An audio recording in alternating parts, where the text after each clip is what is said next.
नमस्कार, जोहार। चले जानते हैं झारखंड की ताजा खबरों को, लेकिन उससे पहले अगर आपने अभी तक इस चैनल को सब्सक्राइब नहीं किया तो सब्सक्राइब कर लें, जिससे कि आपको झारखंड की ताजा खबर रोजाना मिलती रहे।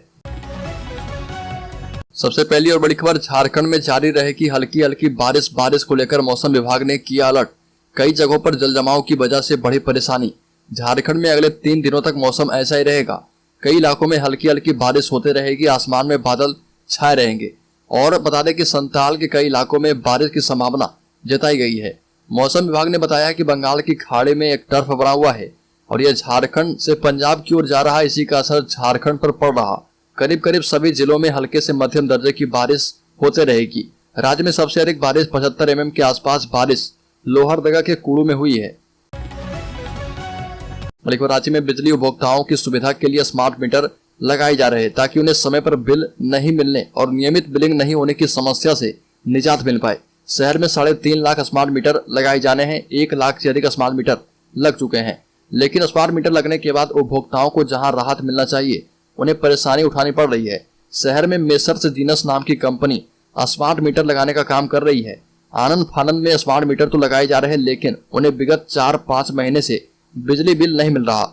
Harmu, Ashoknagar, main road, Hatia, Hinoo, Doranda, Ratu road, Piska मोड़, हिंदपीढ़ी सहित कई इलाकों में बड़ी संख्या में उपभोक्ताओं को बिजली बिल नहीं मिल रहा। बड़ी खबर, झारखंड में आदिवासी दिवस को लेकर राज्य में तैयारी जोरों पर है। विश्व आदिवासी दिवस के मौके पर बृहद आयोजन की तैयारी है। रांची के जेल चौक स्थित भगवान बिरसा मुंडा स्मृति उद्यान सह संग्रहालय में विश्व आदिवासी दिवस पर आयोजित होने वाले झारखंड आदिवासी महोत्सव 2023 की तैयारी को लेकर अपर सचिव आदिवासी कल्याण अजय नाथ झा ने बैठक की है। कार्यक्रम स्थल में आयोजित बैठक में महोत्सव के सफल संचालन के लिए प्रतिनियुक्त सभी जिला स्तरीय अधिकारी मौजूद रहे। एक से बढ़कर एक शानदार आयोजन होंगे। मौसम को देखते हुए वाटर प्रूफ टेंट की व्यवस्था की गई है। डुमरी विधानसभा उपचुनाव को लेकर झारखंड मुक्ति मोर्चा ने लगा दिया है जोर। सीएम हेमंत सोरेन लगातार उठाते रहेंगे 1932 खतियान का मुद्दा। झारखंड मुक्ति मोर्चा की अब पूरी नजर डुमरी विधानसभा चुनाव जीतने पर है। स्वर्गीय जगन्नाथ महतो की पत्नी बेबी देवी को मंत्री बनाकर पार्टी ने उन्हें बतौर प्रत्याशी पेश कर दिया है। इधर पार्टी के आग्रह पर मुख्यमंत्री हेमंत सोरेन लगातार गिरिडीह और बोकारो जिले में कार्यक्रम कर रहे। एक माह में वह 3 बार इस क्षेत्र में जा चुके हैं। डुमरी विधानसभा का कुछ हिस्सा गिरिडीह जिले में है तो कुछ हिस्सा बोकारो जिले में पड़ता है। सीएम ने अपने कार्यक्रम में लगातार 1932 खतियान का मुद्दा उठाया है। 13 जुलाई को भी डुमरी विधानसभा क्षेत्र के नवाडी में स्पष्ट कर दिया था कि 1932 हमेशा से हमारा मुद्दा था और रहेगा। अभी हम हारे नहीं हैं, लंबी छलांग के लिए बस 2 कदम पीछे आए हैं।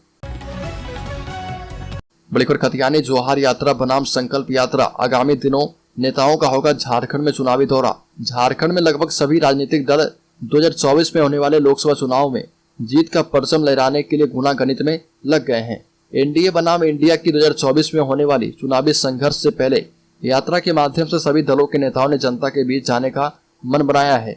भारतीय जनता पार्टी के प्रदेश अध्यक्ष और पूर्व मुख्यमंत्री बाबूलाल मरांडी जहां 17 अगस्त से राज्य के 81 विधानसभा क्षेत्र में भाजपा की संकल्प यात्रा पर निकलेंगे, वहीं झारखंड मुक्ति मोर्चा की कार्यकारी अध्यक्ष एवं मुख्यमंत्री हेमंत सोरेन एक बार फिर से खतियानी जोहार यात्रा के दूसरे चरण में तैयारी में लगे हैं। आजसू सुप्रीमो सुरेश महतो जहां हल्ला बोल जन पंचायत यात्रा कर रहे, वहीं कांग्रेस में फिर से एक बार प्रदेश स्तर पर भारत जोड़ो यात्रा 2.0 की तैयारी में लग गई है। झारखंड बिहार की पहली 8 लेन वाली सड़क का काम अटक चुका है। झारखंड बिहार की पहली 8 लेन वाली सड़क का काम सिर्फ सप्लीमेंट एग्रीमेंट के कारण अटक गया है। 4 बार कंस्ट्रक्शन कंपनियों को एक्सटेंशन मिलने के बाद भी काम पूरा नहीं हुआ। 331 करोड़ का डीपीआर बना था। बिजली, जलापूर्ति आदि काम को मिलाकर 43 करोड़ का रेट रिवाइज किया गया। इसी के साथ टैक्सेशन को लेकर प्रोजेक्ट कॉस्ट 410 करोड़ का हो गया है। सरकार को प्रस्ताव भेजा गया है, लेकिन अब तक सप्लीमेंट एग्रीमेंट पर सरकार की मुहर नहीं लगी है। लिहाजा झारखंड मोड़ से मेमको मोड़ तक लगभग 1.5 किलोमीटर सड़क अधूरी पड़ी है। बड़ी खबर, छत्तीसगढ़ की विवाहिता से झारखंड में लव जिहाद पर हिंदू संगठनों का बवाल। कपल ने मांगी है सुरक्षा। छत्तीसगढ़ की विवाहिता बीएड की छात्रा को भगाकर तरसी थाने के गुरहा गांव लाने के बाद उसका धर्म परिवर्तन कराकर साजिद नामक युवक ने कथित तौर पर उससे निकाह कर लिया है। इस मामले को लेकर जमकर हंगामा करने के बाद पुलिस ने मामले की जांच शुरू कर दी है। बता दें कि इस मसले को लेकर हंगामा हुआ था। उसके बाद छात्रा और उसका कथित पति साजिद रात में मेदिनीनगर शहर थाना पहुंचे।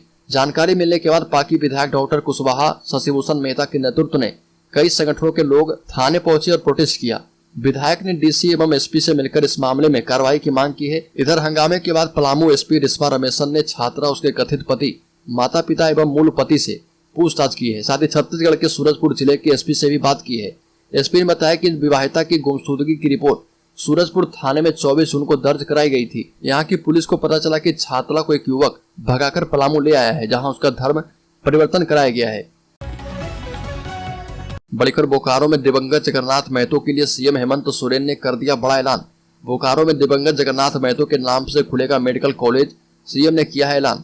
मुख्यमंत्री हेमंत सोरेन ने कहा कि बोकारो में जल्द मेडिकल कॉलेज खुलेगा। यह कॉलेज दिवंगत जगन्नाथ महतो जी के नाम पर होगा। डुमरी विधानसभा क्षेत्र में डिग्री कॉलेज, आवासीय विद्यालय, आवासीय बालिका विद्यालय और ITI कॉलेज के अलावा नेतरहाट आवासीय विद्यालय की तर्ज पर एक विद्यालय का निर्माण भी कराया जाएगा। सीएम ने कहा कि पूर्व की सरकार के समय भूख से लोगों की मौत हुई, हाथ में राशन कार्ड लेकर मरने को मजबूर थे। पूर्व की सरकार में राशन कार्ड तक से गरीब जरूरतमंदों का नाम हटाने का काम किया गया। झारखंडी सरकार बनी तो हम लोगों ने 20 लाख नए राशन कार्ड बनाकर लोगों को राशन देने का काम किया है। बल्कि झारखंड में स्थानीयता तय करने के लिए सरकार काम कर रही है। 1932 के खतियान को आधार बनाने की कोशिश की जा रही है। इसके लिए हम सभी समर्थक हैं, लेकिन हम चाहते हैं कि सरकार कानूनी पक्षों और संविधान का अध्ययन करके ही इसको लागू करे। उक्त बातें राज्य के वित्त मंत्री डॉक्टर रामेश्वर उरांव ने कही और कहा कि 1932 के खतियान को लेकर पहले भी कानूनी लड़ाई लड़ी जा चुकी है। वर्तमान सरकार चाहती है कि 1932 के खतियान को आधार बनाकर स्थानीय नीति लागू किया जाए। इस पर वो सरकार के साथ है, लेकिन इसकी कानूनी पक्ष का अध्ययन करना होगा। संविधान के मुताबिक चीजें हों यह भी सुनिश्चित करना होगा ताकि कोर्ट में यह कानून ठहर पाए। साथ ही कहा गया कि पूर्व मुख्यमंत्री रघुवर दास के कार्यकाल में स्थानीयता को लेकर जो पहले पैमाना तय हुआ था, उसका आधार बिहार सरकार में पहले सर्टिफिकेट के लिए तय प्रावधान है। बड़ीकोट सहायक आचार्य के 26,001 पदों पर नियुक्ति के लिए ऑनलाइन आवेदन आज से। सहायक आचार्य के 26,001 पदों पर नियुक्ति के लिए ऑनलाइन आवेदन भरे जाएंगे। झारखंड कर्मचारी चयन आयोग के द्वारा 19 जुलाई को जारी सूचना के तहत ऑनलाइन आवेदन 7 सितंबर तक भरे जाएंगे। इसके तहत अधिकतम आयु सीमा की गणना अब तक 1 अगस्त 2016 से होगी। परीक्षा के नाम में भी संशोधन किया गया है। अब इसका नाम झारखंड प्रारंभिक विद्यालय प्रशिक्षित सहायक आचार्य संयुक्त प्रतियोगिता परीक्षा 2023 किया गया है। साथ ही अब संस्कृत, उर्दू, उड़िया एवं बांग्ला भाषा में भी अभ्यर्थी परीक्षा दे पाएंगे। बल्कि मुख्यमंत्री हेमंत सोरेन निर्मल महतो की आदमकद प्रतिमा का करेंगे अनावरण। मुख्यमंत्री हेमंत सोरेन जमशेदपुर आएंगे। यहाँ पर कदवा के उलियान में शहीद निर्मल महतो की पुण्यतिथि पर श्रद्धांजलि अर्पित करेंगे। इसके बाद वो समाधि स्थल के पास वाले मैदान में जनसभा को संबोधित करेंगे। मुख्यमंत्री के कार्यक्रम को लेकर जिला प्रशासन भी सुरक्षा व्यवस्था की तैयारी में जुटा है। उपायुक्त मंजूनाथ भजंत्री 2 दिन से कार्यक्रम स्थल का निरीक्षण कर रहे। वही झारखंड मुक्ति मोर्चा की जिला कमेटी कार्यक्रम एवं सभा स्थल पर व्यवस्था करने में जुटी है, जिसकी निगरानी ईचागढ़ की विधायक सविता महतो कर रही है। बड़ी खबर, कांग्रेस नेता ने जमीन लुटेरों को चिताया, कहा कि आदिवासियों को उग्र रवैया अपनाने के लिए ना करे मजबूर। झारखंड सरकार की समन्वय समिति के सदस्य और कांग्रेस कमेटी के कार्यकारी अध्यक्ष बंधु तिर्की ने चेतावनी भरे लहजे में कहा कि प्रदेश के तमाम इलाकों में अपना जड़ जमा चुके जमीन लुटेरे आदिवासियों को उग्र रवैया अपनाने के लिए मजबूर न करें। साथ ही कहा कि विश्व आदिवासी दिवस उत्सव उत्साह की बजाय संघर्षों के अपने इतिहास को याद कर आगे बढ़ने का दिन है। साथ ही कहा कि 22 साल में यह साबित हो गया है कि आदिवासियों के हित और उनकी रक्षा सुरक्षा की बात करने वाले अनेक लोग वास्तव में बहुरूपियां हैं। आदिवासियों की जमीन लूटने और लड़कियों एवं महिलाओं को पलायन करने के लिए मजबूर करने का काम किया जा रहा। बंधु तिर्की ने कहा कि आदिवासी दिवस केवल आदिवासियों के लिए नहीं बल्कि संपूर्ण मानवता के लिए एक बहुत ही खास दिन है। यदि आज आदिवासी अपनी जमीन को लूटने से न रोक पाए तो फिर जल जंगल जमीन से हम आदिवासियों के जुड़ाव का कोई महत्व नहीं रह पाएगा। बड़ी खबर, झारखंड एटीएस ने कालू लामा गिरोह के रणविजय सिंह को किया गिरफ्तार। बिट्टू खान हत्याकांड समेत 5 मामलों में है आरोपी। झारखंड एटीएस ने रांची के लालपुर थाना क्षेत्र से रणविजय सिंह नामक एक अपराधी को गिरफ्तार किया है। रणविजय सिंह बिट्टू खान उर्फ तनवीर हत्याकांड में आरोपी है। बिट्टू खान कुख्यात लवकुश शर्मा गिरोह का सदस्य था, जिसकी हत्या करीब 2.5 महीने पहले रांची के मोराबादी में हुई थी। इस हत्या के पीछे की वजह गैंगवॉर बताया गया था। मोराबादी में ही अपराधी कालू लामा की हत्या हुई थी, जिसके प्रतिशोध में बिट्टू खान की हत्या हुई। कालू लामा एवं लवकुश शर्मा गिरोह एक दूसरे के विरोधी हैं। बड़ी खबर, झारखंड में सत्तारूढ़ गठबंधन का नेतृत्व करने वाले झारखंड मुक्ति मोर्चा की सेंट्रल कमेटी करीब 2.25 साल बाद पुनर्गठित की गई है। इस कमेटी में सीएम हेमंत सोरेन को मिलाकर उनके परिवार के कुल 6 सदस्यों को अहम पदों की जिम्मेदारियां मिली है। हेमंत सोरेन पार्टी के कार्यकारी अध्यक्ष हैं और उनके पिता शिबू सोरेन केंद्रीय अध्यक्ष हैं।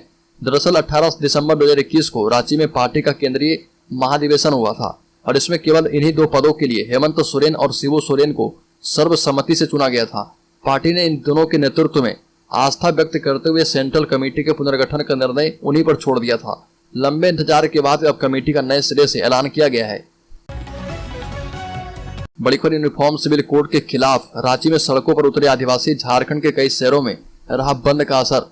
देश में यूनिफॉर्म सिविल कोड लागू करने के खिलाफ राष्ट्रीय आदिवासी एकता परिषद के भारत बंद के आह्वान का रांची सहित झारखंड के कई इलाकों में खासा असर देखने को मिला। इस दौरान रांची में आदिवासी संगठनों के लोग सड़कों पर उतर आए और शहर के प्रमुख चौराहे करमटोली चौक को पूरी तरह से जाम कर दिया गया। इसके कारण शहर के बड़े बड़े इलाके में लगभग 2 घंटे तक जाम किए रखा। यूनिफॉर्म सिविल कोड के मुद्दे को लेकर रांची में सैकड़ों आदिवासी स्त्री पुरुष बारिश के बावजूद सड़क पर उतर आए। पुलिस ने उन्हें रोकने की कोशिश की, लेकिन प्रोटेस्टर्स के आगे उनकी एक न चली। बड़ी खबर, सहायक आचार्य नियुक्ति परीक्षा में 3 बदलाव। झारखंड कर्मचारी चयन आयोग ने झारखंड प्रशिक्षित प्राथमिक शिक्षक संयुक्त प्रतियोगिता परीक्षा 2023 का विज्ञापन निकाला है। इस विज्ञापन में 3 बदलाव किए गए हैं।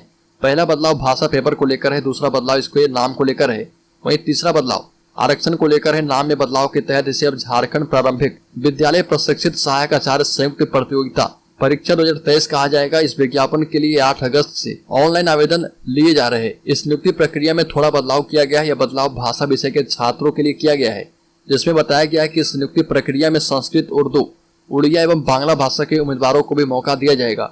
यह नियुक्ति जो है 26,001 पदों के लिए हो रहा। अभ्यर्थी इस परीक्षा के पहले प्रश्न पत्र में मातृभाषा के रूप में पूर्व निर्धारित 11 भाषाओं के अतिरिक्त संस्कृत, उर्दू, उड़िया, बांग्ला भाषा में से एक का चयन कर सकते हैं।